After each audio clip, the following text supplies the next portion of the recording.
Humans of IMC के इस पहले एपिसोड में आप सबका स्वागत है।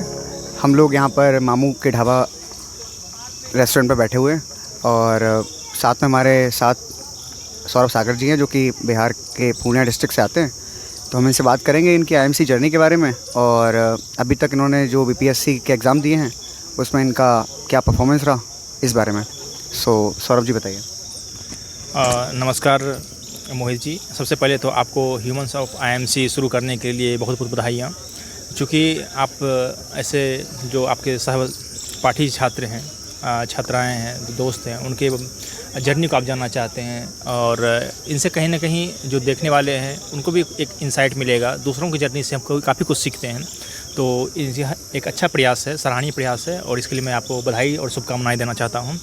तो जहाँ तक मेरी बात है तो मेरा पूर्णिया ज़िला बिहार जो नेपाल बॉर्डर के पास ही, आप समझ लीजिए नेपाल और बंगाल के बॉर्डर के पास है, वहाँ से मैं आता हूँ। और मेरी शुरुआती जो शिक्षा दीक्षा है वो एक बोर्डिंग स्कूल में हुई। चूँकि मैं शुरू से ही बोर्डिंग स्कूल में पढ़ रहा हूँ बचपन से, तो वहाँ से भी जो शकुंतला बाल विद्या निकेतन था सरुका में, जो वहाँ से हुई। फिर वहाँ से मैं कंप्लीट करने के बाद जो नेत्रहाट विद्यालय है झारखंड में स्थित है, वहाँ मैं गया। वहाँ से मैंने 10th की परीक्षा पास की। 10th स्कूल के बारे में बताइए। वो स्कूल आप लोगों को जाना बेहद ज़रूरी है। क्योंकि आप अगर झारखंड बिहार से होंगे तो आप परिचित होंगे, लेकिन जो बाहर के लोग हैं वो परिचित नहीं होंगे। वह उस स्कूल का कॉन्सेप्ट ऐसा है कि तत्कालीन जो मुख्यमंत्री थे उनको जवाहरलाल नेहरू साहब ने यह कहा कि आपके राज्य से जो सिविल सेवा अधिकारी हैं बहुत कम आ रहे हैं, तो क्यों नहीं आप कुछ ऐसा शुरू कर सकते हैं जो कि आपके राज्य का भी प्रतिनिधित्व करने वाले सिविल सेवा अधिकारी में काफ़ी संख्या में छात्र आए। तो उन्होंने फिर एक परिकल्पना की, कई शिक्षाविदों के साथ बैठा, एक जगह को खोजा गया जो पहाड़ के बिल्कुल ऊपर है। आप सोचिए कि जैसे मसूरी है, बिल्कुल वैसा ही माहौल है और बहुत सारी चीज़ों को उनमें समावेशित किया गया, जिसमें गुरुकुल परंपरा है, पढ़ाई लिखाई के मॉडर्न व्यवस्था, लेकिन रहने की गुरुकुल पद्धति है। वहाँ आप जो टीचर हैं आप उसे भी श्रीमान जी कहते हैं, जो शिक्षिका हैं उन्हें माता जी कहते हैं। तो एक बच्चों का जो प्रेम वाला संबंध है, आप बिल्कुल ये समझेंगे कि वो घर है। तो ऐसा है माहौल। और 100 स्टूडेंट राज्य से हर साल सेलेक्ट होकर, जो मेल स्टूडेंट हैं वो जाते हैं उस स्कूल में पढ़ने के लिए और 12th तक पूरा खर्चा सरकार उठाती है।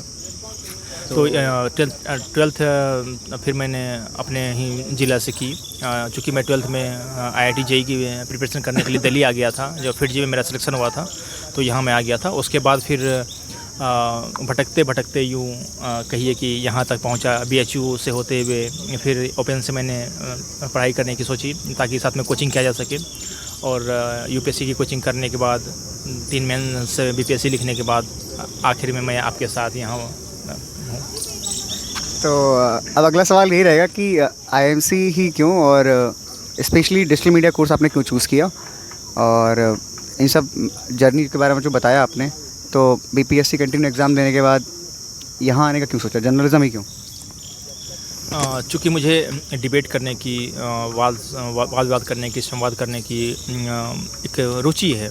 और अपना रैंक वगैरह बताइए, कैसा परफॉर्मेंस रहा आपका? डिजिटल मीडिया की बात करूँ तो मैं ये हुआ था कि मैंने उसमें CUET के फॉर्म डाले थे, जिसमें 3 फॉर्म मैंने भरा था। तो 2 का मैं एग्ज़ाम नहीं दे पाया था, तीसरा बचा हुआ था जो डिजिटल मीडिया जर्नलिज्म का, ये IMC का बचा हुआ था। तो मैंने सोचा कि क्यों 800 रुपये बर्बाद करूं, चलो कोई एग्ज़ाम देखे आ जाए।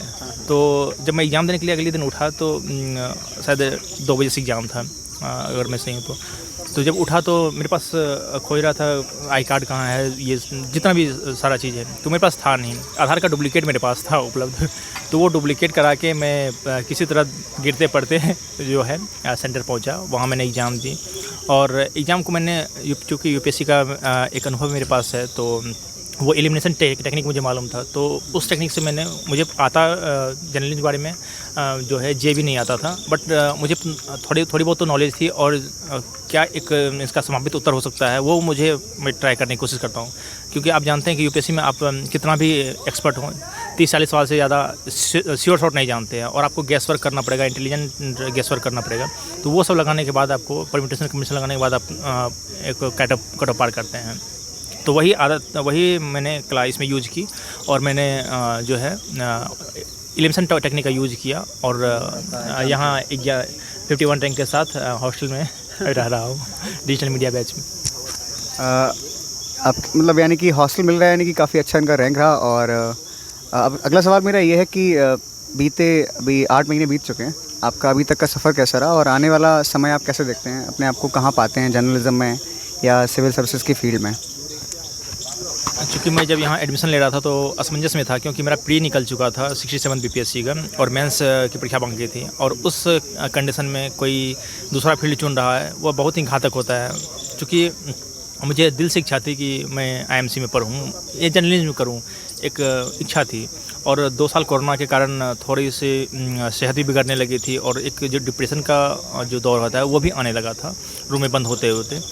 तो मुझे लगा कि कुछ ब्रेक लिया जाए, तो मैं ब्रेक के ही पर्पज़ से यहाँ आईएमसी आया और डिजिटल मीडिया नया बैच शुरू हो रहा था। तो मैं सोचा कि क्या लूँ, तो मैं पहले हिंदी जर्नलिज्म के बारे में सोच रहा था, लेकिन अतुल जो प्रधान सर हैं, आनंद प्रधान सर हैं, वो छुट्टी पर गए हुए थे, एकेडमिक लीव लिया था उन्होंने, तो मैंने वो विचार त्याग दिया। फिर डिजिटल मीडिया नया बैच शुरू हो रहा था, तो मुझे लगा कि लिया जाए। चूँकि फ़ी 2 लाख था, मैंने अपने पेरेंट्स से बात की तो उन्होंने हमेशा के लिए तरह सपोर्ट किया। उनका बस यही कहना है कि तुम्हें जो करना है करो। तो फिर मैं 2 लाख फ़ी दे के डिजिटल मीडिया में लिया और अभी तक का सफ़र यूँ कहूँ तो मैं उतना एंजॉय नहीं कर पाया, क्योंकि इस बीच में मेरे 2 मेंस हुए तो मैं उनमें ज़्यादा लगा रहा। तो फिर भी जितना आपके साथ एंजॉय कर पाया हूँ वो ज़्यादा मैं किया हूँ। हाँ, सौभाग्य है कि आपके साथ बैठने का मुझे सौभाग्य प्राप्त हुआ, तो उसमें मैं ज़्यादा एंजॉय किया हूँ, खास करके फर्स्ट सेमेस्टर के एग्ज़ाम के समय से।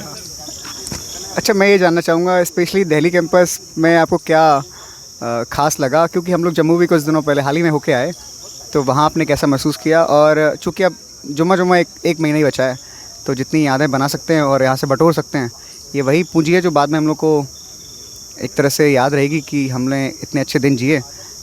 तो इस बारे में बताइए कि आपके जो 20 जो हैं क्लास के क्लासमेट्स, उनसे आपका कैसा जुड़ाव रहा, कैसे आपकी यादें रहीं, और कुछ अगर कुछ दोस्तों के बारे में बता सकें कि उनके कौन कौन से फ़ीचर आपको अच्छे लगे, आप कुछ ख़राब बात लगी तो वो बता सकते हैं। देखिए, मेरी भले ही जब आपने पहला प्रश्न किया कि जम्मू कैंपस और रीजनल कैंपस और जो अपना दिल्ली कैंपस है उस बारे में, तो दिल्ली हमेशा दिल्ली होता है। यह बात सबको मालूम है, जो भी पढ़ने वाले हैं सबकी पहली चाहत होती है कि दिल्ली कैंपस में हो जाए, क्योंकि ये हेडक्वार्टर है, तो इसकी अलग ही बात है। आपको कनेक्टिविटी अच्छी है, आप जब जॉब करेंगे तो इसी इन्वायरमेंट में रहकर जॉब करेंगे, तो ये पहले से परिचित होगा तो आपके लिए ज़्यादा आसान होगा।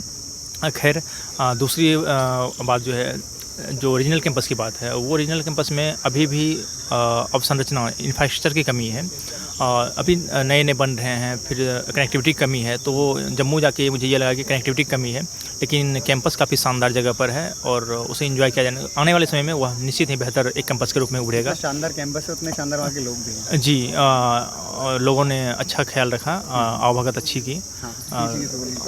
ये मैं कहना चाहूँगा। और हाँ, वहाँ की चाय और पराठे, यहाँ के चाय और पराठे से बेहद ही रुचिकर था, और वो मैं कहना चाहूँगा। दूसरी बात आपने क्या पूछी थी कि हमारा डिपार्टमेंट के लोगों के साथ हैं, उनसे संबंध कैसा है?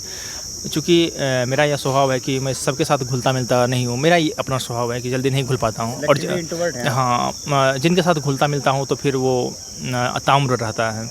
तो ऐसा नहीं है कि मेरा किसी से दुश्मनी है अपने क्लास में, मैं दुश्मनी नहीं पालता हूँ, बट हाँ, जिनसे दोस्ती है, अच्छी दोस्ती है, उनमें एक आप भी हैं।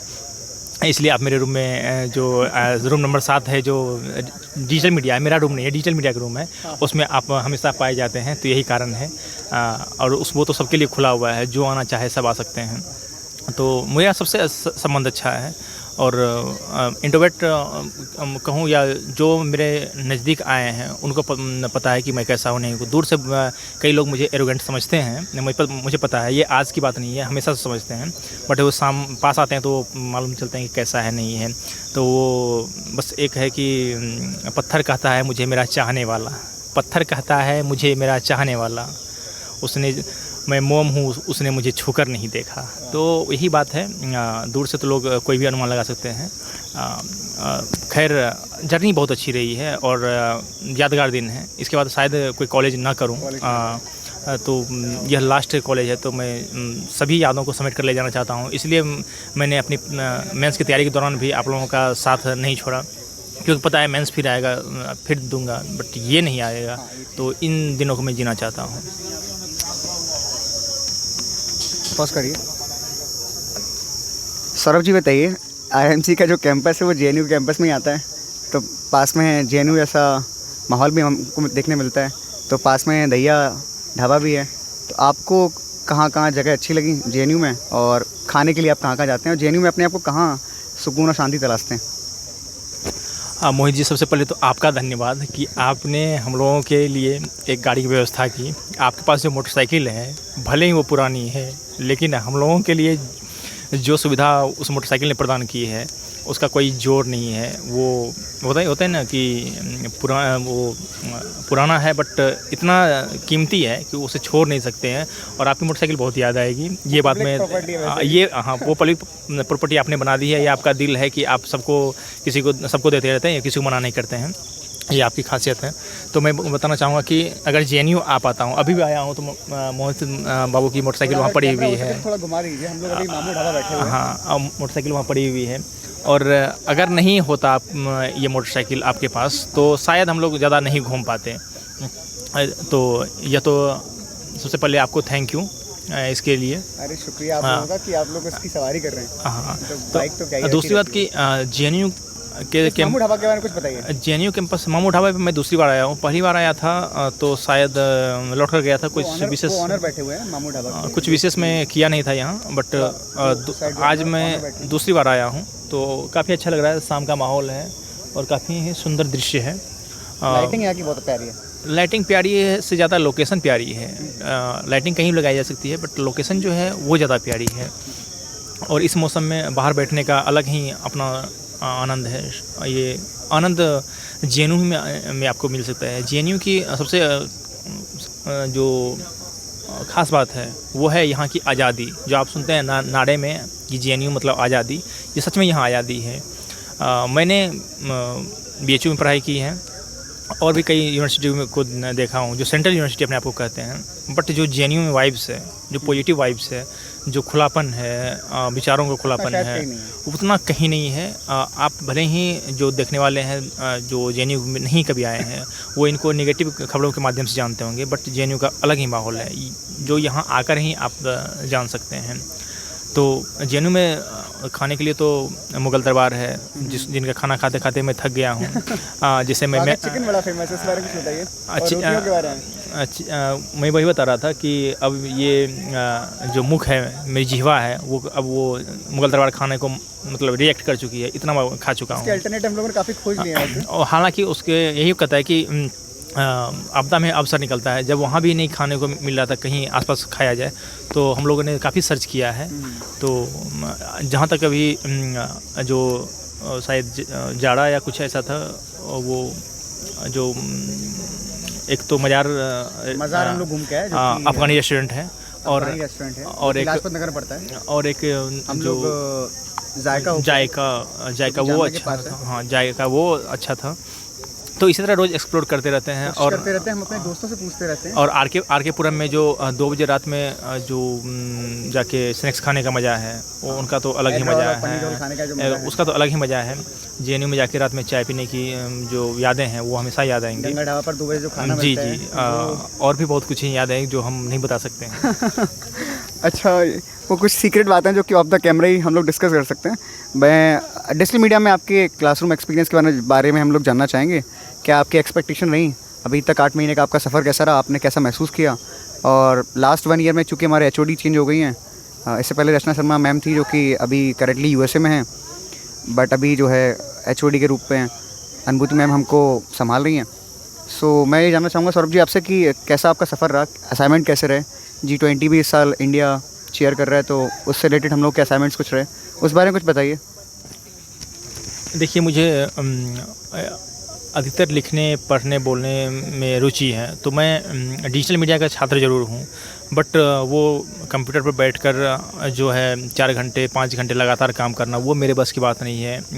मुझे उससे बोरियत होती है, और यही कारण है कि मैंने ट्वेल्थ करने के बाद, इवन कोटा पढ़ने के बाद, फिर पढ़ने के बाद भी मैंने आईआईटी जब मेरा नहीं हुआ तो मैंने कोई और दूसरा विकल्प नहीं चुना, क्योंकि मुझे पता है कि मैं 9 से 5 की नौकरी नहीं कर सकता हूँ। ये मुझे बहुत पहले से मालूम है। 24/7 जॉब चाहिए मुझे चाहिए कि वो फ्लेक्सिबल हो जॉब और मेरे मन के मुताबिक हो, भले ही पैसा कम हो लेकिन सेटिस्फेक्शन हो। तो मेरा सबसे चीज़ है कि अगर मैं कुछ भी कर रहा हूँ तो उसमें मुझे सेटिस्फेक्शन मिले। मैं सिर्फ पीयर प्रेशर में मैं नहीं करता हूँ कुछ भी। तो जहाँ तक असाइनमेंट की बात है, असाइनमेंट सबके साथ रहा तो थोड़ा बहुत किया ही हूँ, उतना नहीं। बट डिजिटल मीडिया का एक्सपीरियंस देखिए, गलती ना हमारी है ना रचना मैम की भी मैं कह सकता हूँ, क्योंकि क्योंकि वो पहली साल यहाँ बिता रही थी और डिजिटल मीडिया का पहला बैच था। तो डिजिटल मीडिया के पहले बैच होने के कारण कोई एक परंपरा स्थापित नहीं हो पाई थी, जैसे कि एडपीआर में है और हिंदी जर्नलिज्म में है, इंग्लिश जर्नलिज्म में है, आरटीवी में है। तो एक परंपरा है और जो शिक्षक आते हैं उनको बताने वाले कोई हैं, लेकिन उनको बताने वाली भी कोई नहीं थी। तो इसका ही फ़र्क पड़ा। तो हालांकि शुरू में हम लोग भी अंधेरे में तीर चलाते रहे, लेकिन अब अनुभूति में आई है तो जितना हो सकता है उतना हम लोग कर रहे हैं। लेकिन इतना है कि जितना सोच कर आया था उतना तो कहीं नहीं होता है। आप कुछ सोचते हैं, जैसे मैं बीएचयू गया था तो मेरी हाई ये एक्सपेक्टेशन थी कि वो बहुत कुछ सीखूंगा, ये वो जो होते एक 12th क्लास के स्टूडेंट को हो सकता है। लेकिन 1 महीने में ही मेरे सारे जो सपने हैं वो सिफर हो गया। सोशल साइंस डिपार्टमेंट था, वो सिफर हो चुका था। तो 2015 में तो वो सिफर हो चुका था। तो मैं वहाँ से छोड़कर ओपन में एडमिशन लिया था यहाँ दिल्ली में। तो वही बात यहाँ है कि अभी डिजिटल मीडिया पहला बैच है, तो इसके साथ जो है एक्सपेरिमेंट हो रहा है। और किसी की इसमें मैं सच बताऊं तो इसमें किसी की गलती नहीं है। हर कोई अपने आप से बेहतर करने की कोशिश करता है, कोई कर पाता है, कोई प्रयास करता है। तो अभी इस प्रयास में लगा हुआ है और निश्चित रूप से डिजिटल मीडिया के छात्र अच्छे हैं, प्रतिभावान हैं और सबसे अगर मैं बात करूं तो मेहनती है। मतलब बहुत ही क्या कहूँ, एवरेज रैंकर काफ़ी ज़्यादा है, तो शायद एवरेज रैंकर से मैं ज़्यादा ये कहूँ कि वो काम करने की जो भी असाइनमेंट दिया जाता है वो काम करने के प्रति बहुत ही तल्लीनता से काम करते हैं। तो मैं अपने आप को समझता हूँ कि उन लोगों के साथ पाके मैं भी कुछ उसमें हाथ आजमाता हूँ। हालांकि मुझे एडिटिंग या इस समय ज़्यादा रुचि नहीं है, बट फिर भी करने में मज़ा आता है। आखिरी सवाल की तरफ हम लोग रुक करते हैं। चूँकि प्लेसमेंट्स आने वाले हैं, 1 महीने का समय और बचा है हमारे पास, जिसमें जुलाई के आसपास एग्ज़ाम हो जाएंगे। फिर 1 वीक और 2 वीक का असाइनमेंट प्लेसमेंट सेल चलेगी। तो अपने आप को कहाँ देखते हैं और किन किन मीडिया हाउसेस से आप अपने आप को ज़्यादा जुड़ाव महसूस करते हैं? कौन सा काम आपको खास तौर पर विशेष पसंद है? इन 2-3 सवालों के जवाब और फिर हम इसको ख़त्म करते हैं। जहाँ तक प्लेसमेंट की बात है तो शुरू में तो प्लेसमेंट मुझे भी नहीं पता है कि मैं कहाँ लूँगा, लेकिन ट्राई करूँगा कि वहाँ लूँ जहाँ मैं टिक सकूँ, जिनके साथ मेरा एक बॉन्डिंग बन जाए। मैं वो चाहता हूँ कि अगर किसी भी संस्थान में जाऊँ तो वहाँ लंबा रहूँ, लंबी पारी खेल सकूँ, ताकि एक संस्थान के साथ जुड़ाव होता है, उसके साथ अगर आपकी रुचि मिल रही है तो आप बेहतर कर पाएंगे। तो वो तो जब प्लेसमेंट होगी तब देखी जाएगी। बट मैं प्लेसमेंट से इतनी ही अपेक्षा करता हूँ कि चूँकि मेरे घर की तरफ से मुझे कोई प्रेशर नहीं है कि आपको कमाना ही या ये करना है। बट मैं चाहता हूँ कि अब घर से पैसे ना लूँ, क्योंकि अच्छा नहीं लगता है। सबसे बड़ी बात ये है कि अच्छा नहीं लगता है। तो इतनी मिल जाए कि दिल्ली में सर्वाइव रह जाऊँ और मुझे पढ़ने के लिए टाइम मिल सके। क्योंकि मैं यूपीएससी का ड्रीम छोड़कर आया था यहाँ, तो वो ड्रीम अभी भी पॉज पर है, वो अभी ख़त्म नहीं हुआ है। तो मैं उसे पूरा करना चाहूँगा। तो मैं चाहूँगा कि जो कम हेक्टिक जॉब हो, भले ही कम पैसा मिले, बट मैं वो करना चाहूँगा जो मेरे दिल के करीब होगा। और उसमें रिसर्च, जैसे पॉलिटिकल न्यूज़ के प्रति जो है और रिसर्च के प्रति, पॉलिटिकल पीआर के प्रति, उसमें मेरी ज़्यादा रुचि है।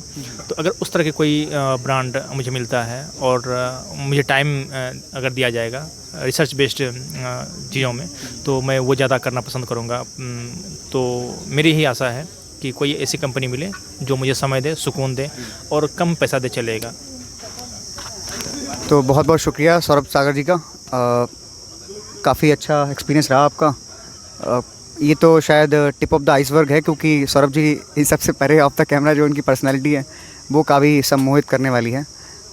तो इसी तरह से जुड़े रहिए और बिहाइंड द सीन हमारे साथ में जुड़े रहने के लिए आप DGPR और रूका मोती ऐसे पेज को फॉलो कर सकते हैं। हमारे साथ जो कैमरामैन हैं इतनी तल्लीनता के साथ अपने हाथों से 15 मिनट से लगभग मोबाइल को स्थिर किए हुए हैं, तो इनके लिए विशेष धन्यवाद कि अमन जायसवाल के टैलेंट से तो सभी परिचित हैं, लेकिन यह टैलेंट भी मैंने देखा कि 15 मिनट में एक बार भी इनका हाथ नहीं हिला है, तो वो सराहनीय प्रयास था। ट्राइपॉड से भी ज़्यादा अगर आप भरोसा कर सकते हो तो अमन जायसवाल जी के कंधों पर और हाथों पर कर सकते हैं। एक बात मैं और ऐड करना चाहूँगा, कई सारे अच्छे क्लासमेट्स मिले, पर वो क्लासमेट्स आईएमसी में हो सकते हैं, आपके साथ पढ़ें, बट आप उनके साथ में सीट शेयर कर पाएँ, ये सौभाग्य बहुत कम लोगों को मिलता है। तो ऐसे ज्वेल्स और जेम्स हमारे क्लास में कई सारे हैं, जो कि हम आने वाली सीरीज़ में आपसे मिलवाते रहेंगे। तो बहुत बहुत शुक्रिया आपका जुड़े रहने के लिए, और मिलते रहेंगे। Thank you.